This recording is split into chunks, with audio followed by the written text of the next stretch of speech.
விஜயகுல நிகழ்ச்சியில் உங்களை வரவேற்பதில் மிக்க மகிழ்ச்சி அடைகிறேன். நான் உங்கள் நவநீத கிருஷ்ணன். இன்னைக்கு பார்த்தீங்கன்னா நம்மளுடன் சமூக ஆர்வலர் திரு பிரபாகரன் அவர்கள் இணைந்துள்ளார். அவரை வரவேற்பதில் மிக்க மகிழ்ச்சி அடைகிறேன். வணக்கம் சார். வணக்கம் சார். இப்போ பார்த்தீங்கன்னா ரெண்டாவது கொஸ்டின், விஜய் அவர்கள் இன்னைக்கு பார்த்தீங்கன்னா திடீர்னு ஒரு அனௌன்ஸ்மெண்ட் என்னன்னா, ஊழல் பட்டியல் தயாரிக்க ஆண்டு அரசாக இருக்கட்டும், ஆளுகின்ற அரசாக இருக்கட்டும் அப்படின்னு சொல்லி அவங்க வழக்கறிஞர் டீமை வச்சு ஒரு லிஸ்ட் ரெடி பண்றாங்க. அதை வந்து ஆளுநர்கிட்ட கொடுக்கறதா இருந்தாலும் சரி, இல்லை நேரடியாக மக்களை சந்திக்கிற நேரத்துல அதை பத்தின ஒரு பிரச்சாரங்கள் சொல்றது அப்படின்ற மாதிரி விஜய் தரப்புல ஒரு தகவல் வந்து நமக்கு கிடைக்கப்பட்டிருக்காது. ஆனா நான் என்ன கண்ணோட்டம் பாக்குறேன்னா, இதுக்கு முன்னாடியே பாஜகவோட மாநில தலைவர் திரு அண்ணாமலை அவர்கள் இதை பத்தின நிறைய விஷயங்கள் கொடுத்திருக்காரு. ஊழல் பட்டியல் தயாரிச்சு ஆளுநரிடையும் கொடுத்திருக்காரு.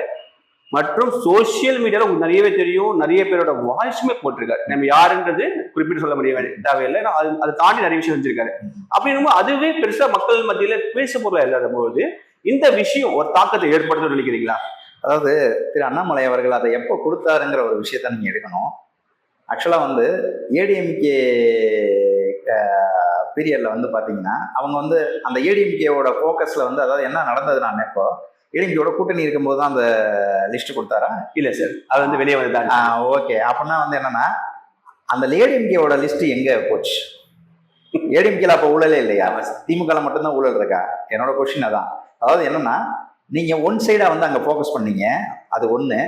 ரெண்டாவது, யார் இதை வெளியிடுகிறாருங்கிற ஒரு விஷயம் இருக்கு.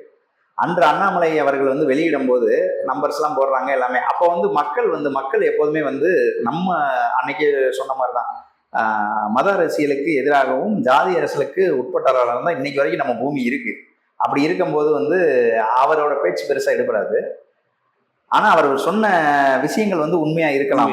ஆனா அதுக்கான ஆக்ஷன் வந்து மத்திய அரசையே கையில வச்சும் அவங்களால எடுக்க முடியலைங்கிறது வந்து வியப்பா இருக்கிறது. ஆளுநர் அவர்களோட ஆள் தான். ஆல்மோஸ்ட் அவரு கிட்டத்தட்ட சென்ட்ரல் கவர்மெண்டோட ரெப்ரசன்டேட்டிவ் மாதிரி தான் இருக்காரு இன்னைக்கு தமிழ்நாட்டுல. அப்படி இருக்கும்போது அவங்களாலே எடுக்க முடியல. ஓகே, இப்போ விஜய் அவர்கள் வந்து எடுக்கிறது என்ன ஸ்டாண்டுனா, அன்றைக்கு கொள்கை இதுலயே வந்து ஃபர்ஸ்ட் எடுத்த உடனே வந்து குடும்ப அரசியலையும் ஊழல் அரசியலையும் எதிர்த்து பண்ணுவாங்க. இப்போ அவங்க பண்ணிக்கிட்டு இருக்க பிளானே வந்து இன்னைக்குதான் வந்து நியூஸ் தமிழ்ல வந்து பார்த்தேன். அவங்க போட்டிருந்தது வந்து தெளிவா சொன்னாங்க. உளவுத்துறை அடிப்படையில நம்ம வந்து கரெக்டா எடுக்கணும்னு சொல்லி அந்த இந்த டேட்டாஸ் எல்லாம் கரெக்டா வந்த உடனே யாரு என்ன ஏதுங்கிறதெல்லாம் வந்து எடுத்துக்குவோம் அப்படிங்கிறத கிளீனா சொல்லியிருக்காங்க. இது வந்து என்னன்னா, இன்னைக்கு மக்கள் வந்து ஒரு புரட்சிகரமான சூழ்நிலையில இருக்காங்க. அப்படிங்கும் போது இப்ப விஜய் அவர்கள் இதை வெளியே கொண்டு வந்தாருன்னா அது ஒரு புரட்சியாக தான் இருக்கும்.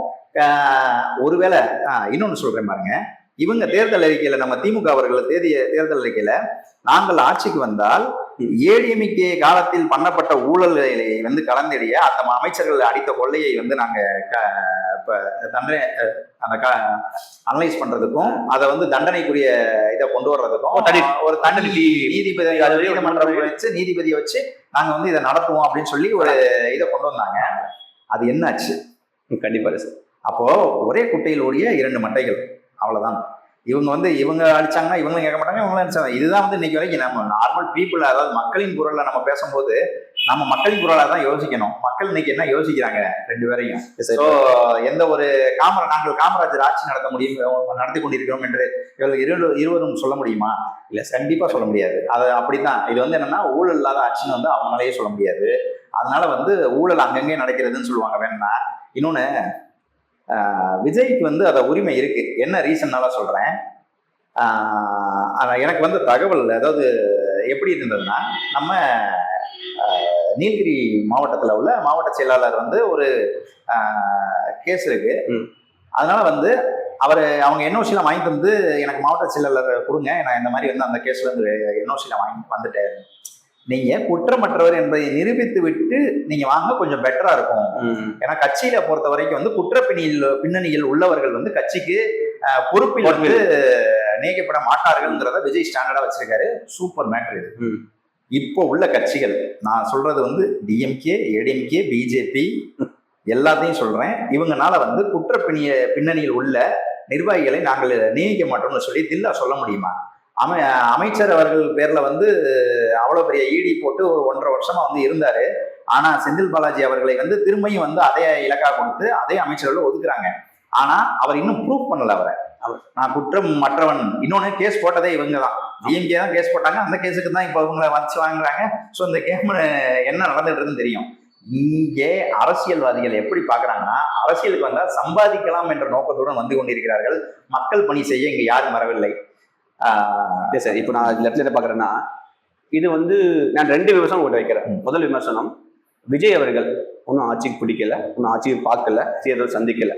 இது வந்து மக்கள் மத்தியில ஏதாவது ஒரு புது விஷயத்த ஒரு கிரியேட் பண்றதுக்கான ஒரு தாக்கமா இருக்குமா அப்படின்றது என்னோட பார்வையில பாக்குறோம். முதல் விஷயம். 2வது விஷயம் அப்படின்னு நீங்க பாத்தீங்கன்னா, இந்த விஷயம் வந்து எந்த அளவுக்கு மக்கள் வந்து ஓகே இந்த ஊழல் படிந்தவங்க, இது வந்து இப்போ நீங்க அதிமுக ஆட்சியில சரி ஜெயலலிதா அவர்கள் இருக்கும்போது இந்த கிரனைட் ஊழல் உங்களுக்கு தெரியும், கேள்விப்பட்டிருப்பீங்க. அது வந்து யார் பண்ணாலும் தெரியும். நம்ம வந்து சகாயம் அவர்கள் தலைமையில நடைபெற்றது. அப்பயுமே இதுக்கான டேட்டா கொடுத்து அதுக்கான தகுந்த அரசியல்வாதிகளா இருந்தாலும் சரி, அரசாங்க ஊழியர்கள் மேலும் சில விதமான கண்ணோட்டத்தில் எடுக்கப்பட்டதுன்னு சொன்னாங்க. அதுவே மக்கள் மத்தியில பெருசா ஒன்றும் இல்ல. அது சம்பந்தப்பட்ட ஐஏஎஸ் அவர்களே வெளியே வந்தாரும், வந்து அவருமே தீவிரமா பிரச்சாரம் பண்ணாரு. ஆமாமா, மக்கள் அது பெருசா எதிர்ப்பு இல்ல. அது என்னன்னா அந்த டயத்துல வந்து அது பெருசா பேசப்பட்டது. இங்க என்ன பிரச்சனைனா, மக்களுக்கு இருக்கிற பிரச்சனை என்னன்னா, அதாவது ஊழல் என்ன ஏதுங்கிறத நீங்க பட்டியலிட்டலாம். அது எல்லாருக்கும் மக்களுக்கே தெரியும் இங்க ஊழல் நிறைய நடந்திருக்கு நம்ம நாட்டுல அப்படின்னு. அது யாரு எவ்வளவு அடிச்சாங்கிறது தெரியணுங்கிறது மக்களுக்கு வந்து இன்னைக்கு ஒரு டேட்டா தேவைப்படுது, அவ்வளவுதான். ஆனா மக்கள் என்ன கண்ணோட்டத்துல பாக்குறாங்கன்னா, அந்த டயத்துல வந்து ஒரு விஷயம் வருது, வெளியே வருதுன்னா, அதே மாதிரி இவங்க இப்போ இந்த டயத்துல வந்து தாவாக்காவினர் வந்து கொண்டு வர்ற விஷயம் என்னன்னா, இப்படி தனியா வந்து யார் எவ்வளவு அடிச்சான்னு ஒருவேளை வந்து தெரிஞ்சு அவங்க வந்து உண்மையிலேயே இது வந்து நியூஸ்ல போட்டபடி உண்மையிலேயே வெளியே வந்தா மக்களோட கண்ணோட்டம் அங்க பார்க்கும். அந்த இடத்துல வந்து மக்களோட மனநில வந்து ஊழல் படிந்த அரசாங்கத்தை தூக்க வேண்டும்ங்கிறது இருக்கும். இங்க நான் வைக்கிற வேண்டுகோள் என்னன்னா, இவங்கள மாதிரி இல்லாம ஒருவேளை உண்மையிலேயே நீங்க ஆட்சிக்கு வந்ததுக்கு அப்புறம் இந்த ஊழல் குற்றச்சாட்டுகள் இருக்கு இல்லையா, இது மேல உண்மையிலேயே ஆக்ஷன் எடுங்க. இந்த ஆக்ஷன் எடுங்க. ஏன்னா டிஎம்கே சொல்லிச்சு, ஏடிஎம்கே வந்து ஆக்ஷன் எடுக்கல. அதே மாதிரி தான் இவங்களும் வருவாங்க, ஊழல் படிந்த அரசாங்கம் சொல்லுவாங்க. ஆனா இவங்களும் ஆக்ஷன் எடுக்க போறது இல்லை. ஏன்னா எல்லா இடத்துலையும் வந்து இவங்களுக்குள்ள என்ன ஒருனா, ஒரே குட்டையில் ஊரையே 2 மட்டைகள் மாறி மாறி உனக்கு கொஞ்சம் எனக்கு கொஞ்சம்னு போறாங்களே தவிர மக்களுக்கான ஆட்சிலாம் இங்க நடக்கல. இல்ல சார், இப்போ அதே தொடர்ந்து கேட்கிறேன். இப்போ இன்னைக்கு மார்னிங் வந்து நேற்று இரவு கேள்விப்பட்ட நியூஸ் படி எடப்பாடி பழனிசாமி அவர்கள், அதிமுக பொதுச் செயலாளர் அவர்கள், மு.க. ஸ்டாலின் அவர்கள் முதலமைச்சர் வந்து ஒரு கருத்தை சொல்லியிருக்காரு. பொதுப்படியாக ஒரு கருத்தை சொல்லும் போது கருத்து வேறுபாடு காரணமாக 2 பேரும் ஒரு தனி மேடையிலே எங்க 2 பேர் செஞ்ச சில செயல்களை நாங்கள் விவாதிக்க தயார் அப்படின்ற மாதிரி திரு எடப்பாடி பழனிசாமி அவர்கள் வைக்கிறார், மக்கள் பதில் வைக்கிறாரு. அப்படின்னும் போது இந்த 2 பேரோட கொள்கை ரீதியாகவும் சரி, அவங்க செஞ்ச சலுகைகள் மக்களுக்கு எப்படி என்ன மாதிரி எல்லாம் கொடுக்கப்பட்டது அப்படின்னு சொல்லும் போது இது எந்த மாதிரியான கண்ணோட்டமா இருக்கும் நீங்க நினைக்கிறீங்க சார்? இது இல்ல, உண்மையிலேயே 2 பேரும் வந்து விவாதிச்சு நடுவுல நியூட்ரலான ஒரு ஆள் வந்தா இவங்க 2 பேரையும் விளாசிடுவார். அதான் உண்மை. எப்படி வந்தாலும் விஜயோட கண்ணோட்டத்திலே வந்துடுறீங்க. ஏன்னா நடுவுல ஒரு ஆள்னு சொல்றது வந்து விஜய் மட்டும் இல்ல, அங்க இவங்க 2 பேரும் விவாதிக்கும் போது ஒரே மேடையில் விவாதிக்கட்டும், நடுநிலையாளராக ஒருவர் வரட்டும். உதயநிதி ஸ்டாலின் வரேன்றாரு சார், விவாதிக்கு அவர் ரெடினா இவர் வரட்டும், நாங்களும் வேடிக்கை பார்க்க தயாராக இருக்கிறோம். ஆனால் நடுவில் இவர்கள் 2 பேரையும் கேள்வி கேட்க ஒரு ஆள் மட்டும் அங்கே வரட்டும். நான் எந்த கட்சிக்காரரையும் சார்ந்து சொல்லவில்லை. நான் வந்து ஒரு நடுநிலையாளராக ஒரு நீதிபதியை நியமிங்க, இவங்க 2 பேர் பேசட்டும். நான் நீதிபதி கூட சேரல, ஒரு பொதுப்படியாக யாருமே எந்த கட்சி சாராத ஒரு நபரை நிறுவுங்க, இவங்க 2 பேரும் பேசட்டும். அவர் கடைசியில் இவங்க 2 பேரும் பேசி முடிப்பாங்களே, அதுக்கப்புறம் 3வது அந்த ஆள் பேசுவார்ல, அவருக்கு தான் கிளாப் பண்ணுவோம். ஏன்னா இவங்க 2 பேரும் யாரும் ஒன்றும் வந்து மக்கள், அதாவது இவங்க என்ன நினைச்சுக்கிறாங்க, ஃப்ரீ கொடுத்தா அது வந்து சாதனையா நினைச்சுக்கிறாங்க. நீங்க ஒரு தொழிலாளர்களை 8 மணி நேரத்துக்கு பதிலாக 12 மணி நேரம் போட்டு நசுக்கிறீங்க, கேள்வி கேட்டா அரசு பண்றீங்க, எந்த ஒரு போராட்டம் நடத்த முடியல, தொழிலாளர்களுக்கும் ஒரு சுதந்திரம் இல்லை, நீங்க வளர்ச்சின்னு சொல்லி வந்து அமௌண்ட்டை உள்ள கொண்டு வர சொல்றீங்க. ஆனா அதுக்கான திட்டப்பணிகள் என்னங்கிறது யாருக்குமே தெரியாது. ஒரு இடத்துல வந்து குமிக்கிறதுக்கு ட்ரை பண்றீங்க, அதனால எந்த பிரயோஜனமும் இல்லை. இந்த மாதிரி சில தொலைநோக்கு பார்வை பார்த்தீங்கன்னா, இவங்க காமராஜர் பீரியட்ல இருந்த இன்ஃப்ராஸ்ட்ரக்சர் தான் இப்பயும் வந்து ஃபாலோ பண்ணிட்டு இருக்காங்க. அதை விட்டா வந்து இவங்க என்ன பண்ணியிருப்பாங்க, பாலம் கட்டியிருப்பார்கள், ஏன் கட்டினார்கள் நம்மளுக்கு தெரியல இருக்குது. அப்புறம் அவங்க பேருந்து நிலையம் கட்டியிருப்பார்கள், அவங்க ஏன் கட்டினாங்கன்னு நம்மளுக்கு தெரியும். இந்த மாதிரி வந்து மக்களுக்காக எதுவும் பண்ணவில்லை, மக்கள் காரணமாக வைத்து இவர்கள் என்ன செய்யலாம் என்ற நோக்கத்துடன் மட்டும்தான் பண்றாங்களே தவிர, அதனால வந்து விரைவிலேயே வந்து தாவேக்காவினர் தயவு செய்து இந்த பட்டியலை வெளியிட்டால் மிகவும் சந்தோஷப்படுவேன், மக்களோட மக்களாக. அடிவா சார், பொறுத்து வந்து பார்க்கலாம் சார். அடுத்ததாக பாத்தீங்கன்னா சார், இப்போ நம்ம சீமான் அவர்கள் கடந்த 1 ஆண்டு, அதாவது 1 வார காலமாக திரும்ப தாவேக்கா மீதும் திரு விஜய் அவர்கள் மீதும் கடுமையான ஒரு குற்றச்சாட்டை வச்சுட்டே போறாரு, விமர்சனம் வைக்கிறாரு. அதை அவர் அடுக்கடுக்கான ஒரு விமர்சனம் வைக்கும் போது மக்கள் திரும்ப அவர் மேல பார்ப்பாங்களா அப்படின்ற மாதிரி கோணத்தை பாக்குறாரா, இல்ல தன் கிட்ட இருக்க கூட்டணி வெளியே போயிடக்கூடாது, தன்னை சார்ந்து இருக்க ஒரு சமூகம் வெளியே போயிடக்கூடாது அப்படின்ற மாதிரி ஒரு கோணத்தை பாக்குறாரா? இல்ல, நான் சென்ற இதுலயே சொல்லியிருந்தேன் கேட்டிலேயே. அதாவது என்னன்னா, அவர் சிறந்த புரட்சியாளர், சிறந்த பேச்சாளர், ஆனால் சிறந்த அரசியல்வாதி கிடையாது. என்ன சார் எப்படி சொல்றீங்க? எஸ், அவர் சிறந்த அரசியல்வாதி கிடையாது. சிறந்த புரட்சியாளர், சிறந்த பேச்சாளர் நல்லா திறந்தா அவர் சிறந்த புரட்சியாளராகவும் மாறிவிடலாம். ஆனால் சிறந்த அரசியல்வாதி கிடையாது. அவர் அவரோட கொள்கை மட்டுமே, அந்த கொள்கையை நான் என்ன கேட்கிறேன், உங்களோட கொள்கை இருக்கிறது, அந்த கொள்கையை நீங்க திரும்பியும் கொண்டு வந்தோம்னா நீங்க என்ன பண்ண முடியும்? ஆட்சி கட்டிலில் ஏறினா தான் அந்த கொள்கையை நிறைவேற்ற முடியும். ஆனா நீங்க ஆட்சி கட்டில ஏறதுக்கு நிறைய தடைகள் இருக்கு. அப்படி இருக்கும்போது நானும் இன்னைக்கு பார்த்தேன் பேட்டியில தாவேக்காவை பற்றியும், இன்னைக்கு நடந்த பேட்டியில கூட அதை பத்தி நிறைய பேசுறாரு. அப்புறம் ஏன் உன் கட்சியில இருந்து 1000 பேர் கேட்கிறாரு, அவங்க கட்சியில இருந்து நான் கீழே ஆக்சுவலா நான் கீழே இருந்து பாக்குறேன். கீழே இருந்து பார்க்கும்போது அலசும்போது அது அவர் கட்சியில மட்டும் இல்ல, எல்எம்கே, ஏடிஎம்கே, எல்லா கட்சியில இருந்தும், இவர் சீமான் அவர்கள் கட்சியில இருந்தும் நிறைய பேர் உள்ள போய் சேர்றாங்க. இதை ஒத்துக்கிட்டா அவர் தலைவரை அங்க உட்கார முடியாது. ஸோ அதுக்கு அகைன்ஸ்டா பேசிதான் ஆகணுங்கிறதுனால பேசுறாரு. நான் 1000 பேர், அதாவது நான் என்ன சொல்றேன், நான் செய்யறது பாலிசான அரசியல் கிடையாது, நான் இப்படிதான் பண்ணுவேன்னு சொல்றாரு. அரசியல்ல நீங்க பேசல. ஆக்சுவலா அரசியல்வாதியோட ஸ்பீச்சை, அதாவது நீங்க நல்ல பேச்சாளர், புரட்சியாளர், ஆனா அரசியல்வாதினா என்னன்னா, ஒரு சூழ்நிலைக்கு தக்கவாறு எந்த இடத்துல காய் நகட்டினா எப்ப ஜெயிக்கலாங்கிறது தெரிஞ்சா மட்டும்தான் அவன் அரசியல்வாதி. இது அரசியலே கிடையாது. அவர் அரசியலுக்கு கரெக்டான கிடையாது. ஓப்பனா சொல்கிறேன். அவர் என்னன்னா புரட்சியாளர், பேச்சாளர். நம்ம தமிழர்கள் உரிமைக்காக அவரை குரல் கொடுக்கும் ஒரு நபராக நம்ம வைத்துக் கொள்ளலாம், தவறே இல்லை சார். 3 ஆனால் நீங்கள் எத்தனை எலெக்ஷன், நான் தான் சொல்லிட்டேன் இல்லையா, அவருக்கு இந்த எலெக்ஷன்ல தெரிஞ்சிடும். சட்டமன்ற எலெக்ஷன்ல எழுதி வைத்துக் கொள்ளுங்கள் இன்றைய தேதியை. ஈவன் சீமான் கட்சியினரை என்னை விமர்சிக்கலாம், தாவேக்காவினருக்கு சாதகமாக பேசுகிறேன் என்று எழுதி வைத்துக் கொள்ளுங்கள். உங்கள் கட்சி 2% வாக்கு பெற்றால் இந்த வரும் சட்டமன்றத்தில் பெரிய விஷயம். பொதுப்படியாக இந்த வார்த்தையை சொல்லும் போது இல்ல, எதனால சொல்றேன், அதாவது நீங்க உண்மையான கள நிலவரத்தை அவங்க புரிஞ்சுக்கிற மறுக்கிறாங்க. கொள்கை நான் என்ன கேட்கிறேன், உங்களுக்கு சோறு வேணுமா கொள்கை வேணுமான்னு கேட்டா மக்கள் இன்னைக்கு எப்பா என்னால வாழவே முடியல, சோறு தான் வேணும்னு சொல்லுவான். இன்னைக்கு நீங்க மக்களோட மக்களா அரசியல் பண்ணுங்க, மக்களை விட்டுட்டு எங்கேயும் போகாதீங்க. உண்மையா சொன்னா திராவிடம்னா என்ன, தமிழ் தேசியம்னா என்ன மக்களுக்கு தெரியவே தெரியாது. இங்க உள்ள நீங்க எல்லாம் நடித்து கொண்டிருக்கிறீர்கள், மக்களுக்கு தெரியாது. நான் நேராக சொல்கிறேன் உங்களுக்கு. அதாவது இங்க உள்ள மக்களுக்கு இன்னைக்கு அடிப்படை உரிமை, நான் வாழ்வதற்கான நிலைமை மாறிக்கொண்டிருக்கிறது. இன்னைக்கு இந்தியாவில் உள்ள 96% பேர் கடனால் தவிக்கிறார்கள், நிம்மதி இழந்து வாழ்க்கையை வாழ்கிறார்கள் என்று ஒரு சர்வே ரிப்போர்ட் சொல்லுது. 4% மட்டும்தான் நிம்மதியான வாழ்க்கையை, கடன் இல்லாத வாழ்க்கையை வாழ்றாங்களாம். இப்படி மக்கள் வேற ஒரு பிரச்சனையில இருக்கான். நீங்க உங்க கொள்கையை தூக்கி அங்க வச்சுட்டு மக்கள் பிரச்சனைக்கு வாங்க. இங்க கொள்கையெல்லாம் முக்கியமே இல்ல, உண்மையை சொல்றேன், மக்களா சொல்றேன். என் பேரே பிரபாகரன். கண்டிப்பா சார். அத இருக்கும்போது என் தாயார் அதற்கு தான் என் பெயரை பிரபாகரன் வைத்தார்கள். இவங்கெல்லாம் புரிஞ்சுக்கணும். அதாவது என்னன்னா, நான் சும்மா பொழுதுபோக்குறதுக்காக இங்க பேசல, மக்களோட மக்களின் குரலா பேசுறதுக்கு தான் வந்திருக்கேன். மக்கள் இன்னைக்கு அடிப்படையில நிறைய சிக்கல்ல இருக்காங்க. அதை தீர்க்குங்க. ஆனா நான் இங்க அடிப்பேன், என் கொள்கை தான் பெருசு. அது திராவிடத்துக்கும் சொல்றேன், தமிழ் தேசியத்துக்கும் சொல்றேன். கொள்கையெல்லாம் மக்கள் பார்ப்பதே இல்லை. இன்று என் பிரச்சனையை தீர்க்க ஒரு ஆள் வர வேண்டும் அப்படின்னு விரும்புனா அங்க டிவிக்கு சொல்றாரு. அது இது ஜெயலலிதாவோட பெரிய ஆளா, கலைஞரோட பெரிய ஆளா, அவ்வளவு பெரிய கூட்டத்தை கூப்பிட்டாங்க. உங்களை விட பெரிய ஆள், அதை நீங்கள் ஒத்துக்கொண்டுதான் ஆக வேண்டும். இன்னைக்கு அவர் கூடாத கூட்டம் இல்லை. இன்று திரு மணி அவர்கள் ஒரு பேட்டியில் சொன்னார், சரியாக சொன்னார். ஏனால் எனக்கும் திமுகவில் நண்பர்கள் இருக்கிறார்கள், அதிமுகவில் நண்பர்கள் இருக்கிறார்கள். அவர்கள் சொன்னது என்னவென்றால், அவங்கள் குடும்பத்தினரே அவர் சொல்வதை இப்ப கேட்பதில்லை. அவர் சொன்னார், மணி அவர்கள், திமுகவினரே அவங்க குடும்பத்தில் உள்ளவர்கள் அவருக்கே விஜய்க்கு தான் ஓட்டு போடுவார்கள், டிவிகேக்கு தான் ஓட்டு போடுவார்கள்னு சொல்றாங்க. அந்த உண்மையிலேயே என்னோட நண்பர்கள் சைடும் அந்த உண்மையிலேயே அந்த சர்வே ஒரு அதாவது 10 பேர் இருந்தா 7 பேர் டிவிகேக்கு தான் ஓட்டு போடுற ஐடியாலேயே இருக்காங்க, காமன் பீப்புள். அதான் அப்படிங்கிறது அவர் சொன்னாரு.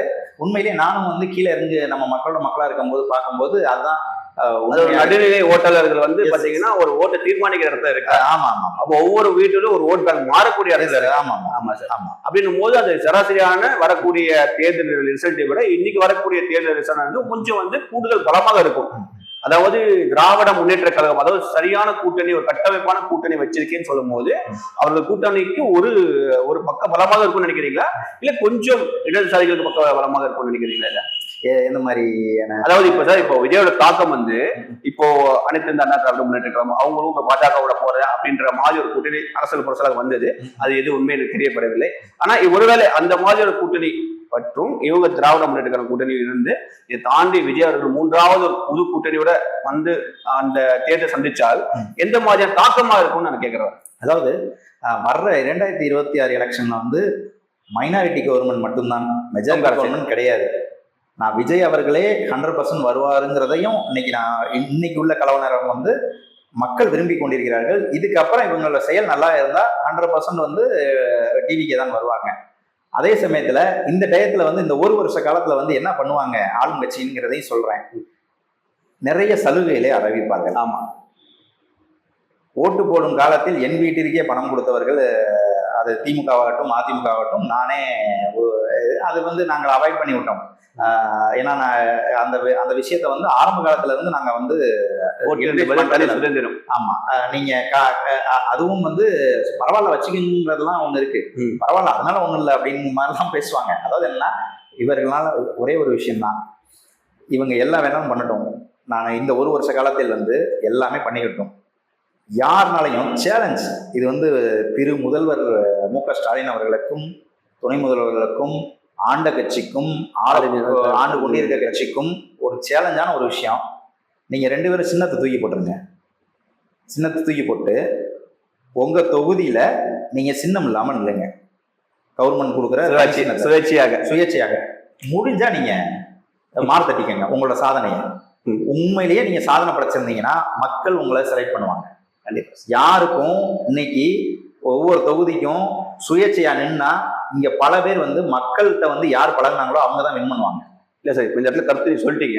இப்ப நான் என்ன சொல்றேன்னா, அந்த கட்சியாக இருக்கட்டும் ஆளுகின்ற கட்சியாக இருக்கட்டும், 2 பேரும் பாத்தீங்கன்னா மக்களுக்கு பயனுள்ள சில விஷயங்களை கொடுத்து தானே இருக்காங்க. இப்ப நீங்க பாத்தீங்கன்னா ஆண்ட கட்சி எடுத்துக்கலாமே, அவங்க வந்து மாணவர்களுக்கு மடிக்கணினி திட்டம் கொடுத்தாங்க, அதை நிறுத்தி விட்டார்கள்.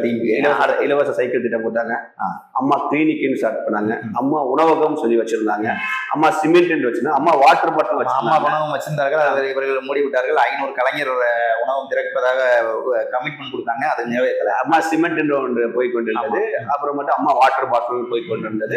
இந்த மாதிரி ஒரு சில மக்களுக்கு உபயோகம் பண்ணக்கூடிய சில விஷயம் பண்ணாங்க. அதை நான் பாராட்டுறேன். நான் சில உபயோகமான விஷயங்களை நான் கண்டிப்பா பாராட்டுறேன். அது ஒரு நல்ல IAS அதிகாரிகள் இருந்தார்கள், அவர் பின்புலத்தில் இருந்தார்கள், எல்லாமே செஞ்சாங்க. அதுக்கப்புறம் வந்து ஏடிஎம்கேல என்ன நடந்தது என்பது நம்மளுக்கு தெரியும். அது ஒரு பிளவுபட்ட ஒரே பிளவு.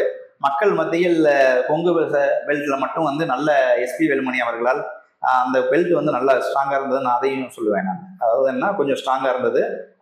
இறங்கி வந்து ஈஸியாக மக்களை சந்திப்பதில் SP வேலுமணி அவர்கள் சிறந்து விளக்கிறார். அதனால வந்து அந்த பெல்ட் உள்ளும் நல்ல இது இருக்கு. இப்ப கூட வந்து இந்த பெல்ட் எப்படியாவது கைப்பற்றணும்னு சொல்லி அவர் செந்தில் பாலாஜி அவர்களுக்கு உத்தரவிடப்பட்டுள்ளது. இங்க என்ன முடிக்க முடியல. இப்போ அந்த நல்ல திட்டங்கள் என்னவா இருந்தாலும் இவங்க ஆட்சிக்கு வந்தா இவங்க திட்டத்தை தூக்கிடுறாங்க. இப்ப வந்து இவர்கள் வந்து பாத்தீங்கன்னா இப்ப புதிதாக வந்து மகளிர் பயண திட்டமா இருக்கட்டும், மாதந்தோறும் மகளிருக்கான ஒரு உதவித்தொகையாக இருக்கட்டும், நான் முதல்வன் அப்படின்ற ஒரு இதுவும், அவர் வந்து மாணவர்களுக்கான ஒரு இலவசமா சில விஷயங்களை வந்து இங்க நீங்க ஒரு விஷயத்தை பாருங்க. அவங்க பஸ்ல ஃப்ரீயா போறதுக்கு ஒத்துக்குங்க. அந்த பஸ் எப்படி இருக்குன்னு உங்களுக்கு தெரியுமா? பஸ்ல போயிருக்கீங்களா? அவங்க விட்டுருக்க பஸ்ஸை போய் நீங்க டிராவல் பண்ணி பாருங்க. எக்ஸ்பிரஸ் விட்டுருக்காங்க சார், ஃப்ரீன்னு ஒரு பஸ் விட்டுருக்காங்க இல்லையா? அந்த பஸ்ல போய் பாருங்க. அந்த பஸ்ஸோட நிலைமை உங்களுக்கு தெரியும். சரியா? அதாவது என்னன்னா, இருப்பவங்களுக்கு AC பஸ், இல்லாதவங்களுக்கு ஓட்ட பஸ். இதுதான் உங்களோட ஆட்சி. அதுக்கப்புறம் என்னன்னா, ஃப்ரீங்கிற பேர்ல பால் விலையில இருந்து எல்லாத்தையும் உயர்த்தியாச்சு. அது வேற விஷயம். அதை இங்க தேடி வந்துட்டீங்க. அதே மாதிரி மாதந்தோறும் அது எல்லா பயணிகளுக்கும் சரியாக போய் சேரவில்லை. இது வந்து கள நிலவரம். நீங்கள் சென்று மகளிருக்கு கிளீனா கேளுங்க, உங்களுக்கே தெரிஞ்சிடும். அதுக்கப்புறம் வந்து சைக்கிள் கொடுத்துட்டு இருக்காங்க, நல்ல விஷயம். அது 2 பேரும் நல்ல தயவு செய்து ஃபாலோ பண்ணுங்க. இது அம்மா கொண்டு வந்தது, இது ஐயா கொண்டு வந்து 2 பேரும் நிறுத்திடாதீங்க. மக்கள் மக்களுக்கான அது. ஸோ பாவம் படிக்கும் பசங்க எல்லாருமே அதை வச்சு இப்ப நான் முதல்வன். ஏன்னா நீங்க அம்மா உணவகத்தை வந்து மூடிட்டீங்க. கலைஞர் உணவகம் வந்து ஒரு 500 வந்து திறக்க போறதா தேர்தல் அறிக்கையில கொடுத்துருந்தீங்க. நான் வேணா ஹைலைட் பண்ணி காட்டுறேன். எங்க திறந்தீங்க?